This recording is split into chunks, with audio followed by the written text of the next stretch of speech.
Hello guys කොහොමද ඔයාලා ඔක්කොම හොඳින් ඇති කියලා මම හිතනවා. අද මම කතා කරන්නේ ඔයාලත් එක්ක ඇරොබික්ස් ජිම්නාස්ටික් ක්‍රීඩාවේ AMPs රූටින් එකේ තියෙන AMPs නිර්මාණය වෙන්න ඕනි කරන බේසික් ස්ටෙප් 7 ගැන.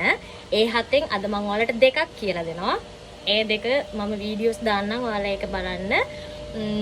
සහ මේ බේසික් ස්ටෙප් 7න් තමයි ගොඩක් වෙලාවට AMP එකක් හැදෙන්නේ.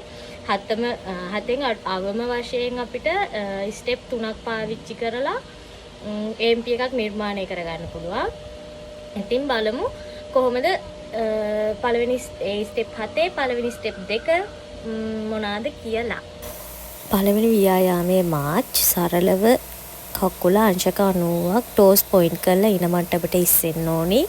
කකුල යටි කකුල දණිය දිග ඇරිලා තියෙන්න ඕනි.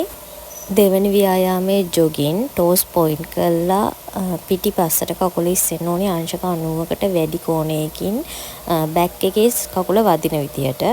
අපි දැන් බලමු මේ එක්සර්සයිසස් දෙක කොහොමද මියුසික් වලට කරන්න කියලා.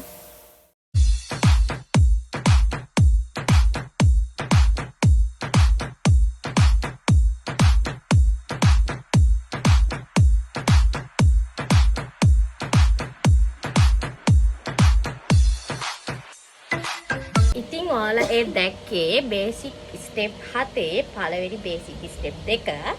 ඉතින් ඊතුරු ස්ටෙප් ටික ගැන මම ඔයාලට ඊළඟ වීඩියෝ ටිකෙන් අරගෙන එන්නම්. දැන් හැමෝම පරිස්සමෙන් ඉන්න.